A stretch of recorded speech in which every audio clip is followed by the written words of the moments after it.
I know. Welcome to Swift Current Museum. Today we're going to be looking at a few items about Swift Current's horse plant. First of all, I want to tell you about these little cards in front of you. The Lyric Theatre, Swift Current Museum, Art Gallery of Swift Current, and Blenders have teamed up to bring Artsy. Artsy is a lot like bingo. The idea behind Artsy is that if you attend events, then you'll be rewarded by getting a $20 gift certificate for events. When people attend an event at any venue, then you get a stamp on your Artsy card. There's more than one square for most events, so ask the patron. We're supposed to ask you which one you want to get stamped. You have to get a line, either diagonal, horizontal, or vertical, and when you complete that line by the end of April, then you get $20 off of an event from any of the participants. So get your Artsy card stamped today and bring it with you when you go to Lyric events or Art Gallery events or Blenders events. Is there a bonus playing this game if we're Catholic?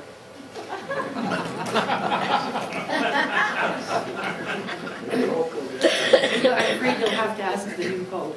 Okay, I can wait. Okay. I'd also like to thank our supporters, Canadian Heritage, Saskatchewan Culture, and City of Swift Current, who make all of this kind of activity possible.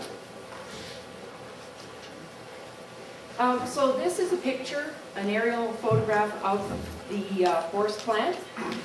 It was located on railway between 4th and 5th. The reason for the horse plant was actually quite ingenious. There was a surplus of horses after World War II. Most farms and ranches had moved to mechanization, and there were thousands and thousands of horses that nobody wanted anymore, and they were on prime grazing land that people wanted for cattle. This is a photograph of the back of the horse plant. The Horse Cooperative Marketing Association was incorporated in 1944 under the Saskatchewan Cooperative Marketing Act. The purpose of the cooperative was to create a better market for surplus horses, increase the value of good working horses, and free up pastures for cattle production. When plans to sell live horses in the United States were not approved, a decision was made to construct a horse processing plant. An existing facility was also purchased in Edmonton. And so this was a cooperative made up of the ranchers and farmers who were selling their horses. They paid part of the value of the horse to establish the plant for machinery and for operation, and some of that money would come back to them in subsequent years. So this is horses in the corral at the horse plant. Some people herded them here from as far as Alberta. Some of the horses came in by train.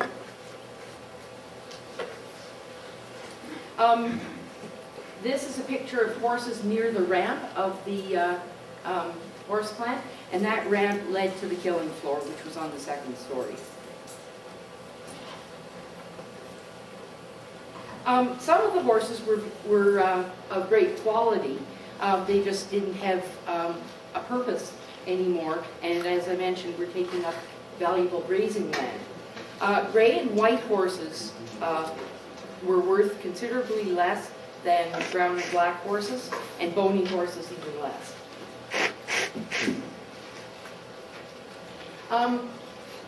This photograph has a notation on the back: horses must have this salt.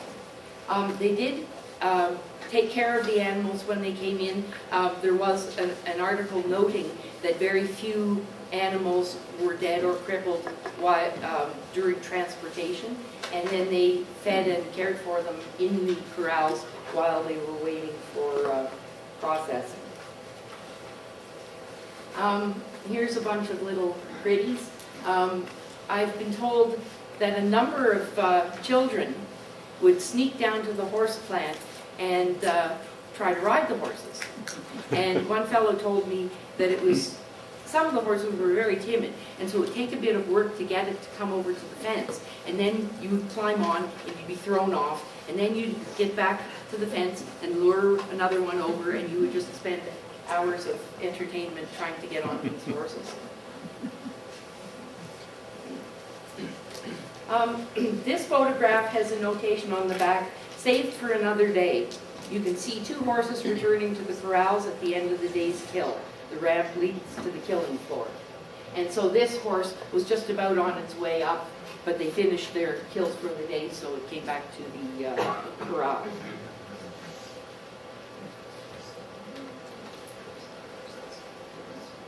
And so this shows the ramp that leads up to the killing floor.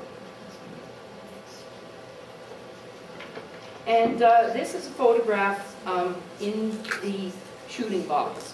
And the photograph says, when horse is shot, door on the left raises and horse rolls into the killing floor. This job wasn't for everybody. One article here says, one fellow's job was to shoot the horses. 10 horses were placed in a ring. When a horse was shot, the horses dropped down a trapdoor and were processed. He went to shoot a young horse to see the tears streaming down the horse's face. It cost the man his job because he couldn't bear to shoot her.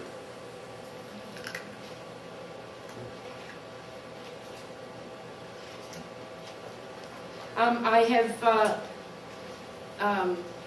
been tasteful about how graphic the photographs get. If anybody wants to see more graphic photographs after their lunch, I have some here. They're very interesting, but they're also a little bit gnarly. This is a photograph of the men removing hide from the horse on the killing floor. And here you can see they hang the horses on rails, and they take off the front half first, and then there is a drop rail that lowers the hind end so that they can process it. And this man's got quite the major cleaver going here, and that would be to split the carcass. This is the cooling room, and it has a rail of horse meat, and the meat would have to be cooled before it was processed. There was actually, they would take the temperature of the carcasses to determine that they were cool enough before they went to process. This is the boning room, and this has carcasses hanging in the background, and these cuts on the front are the larger cuts, the roasts, and they would be the ones that were pickled. And so here again, you have the boning room. The fronts are cut down, large cuts are taken out and trimmed. Then in the background is a dropping rail. There's the dropping rail that lowers the hind half. And from the Swift Current Sun, it takes 32 boners plying whetstones and knives to keep up with the amount of meat going through the plant. These boners whack the meat off ribs and hocks and joints and unerringly toss the salvaged scraps into the maw of the right mechanical funnel from where it is channeled to the different departments: cannery, grindery, or fox feed. And this is a collection of bones from the boning room. And these bones were also used. All the parts of the horses were in fact used. And the bones were sent by rail to Eastern Canada. And typically bones were used for fertilizer or used in the refining of sugar, where they get burned down to char and used as a filter. This is a man in the pickling room. Pickled meat was made up of special large cuts, 14 taken from each carcass, 7 from each half. So for example, hindquarters would include inside ham, outside ham, sirloin tip, sirloin butt, short loin. And what he's doing here is trimming the meat after it's come out of cure, and it's cured in salt brine, and then getting it ready for shipping in the barrels. Here you can see someone salting the meat.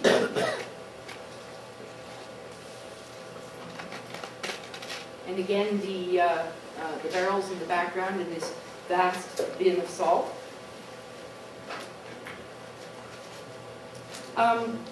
This is the pickle cellar, and you can see a chute on the right-hand side.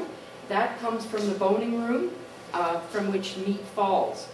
And these barrels have to cure for 20 days.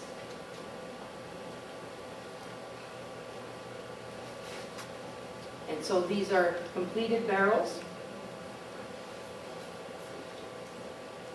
And they have a stamp on the top that states their destination, which was Belgium.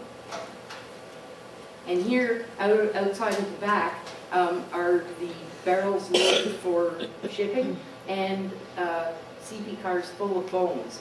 And it occurred to me, in 1949, Swift Current had a major problem with rats, and this is conceivably why. It's because right in the center of town they had these open carts full of bones. So I don't have any information about this photograph. If anybody knows any of these fellows, let me know. I believe this would be the board of directors of the plant. And I believe this was Thompson, who was the head honcho.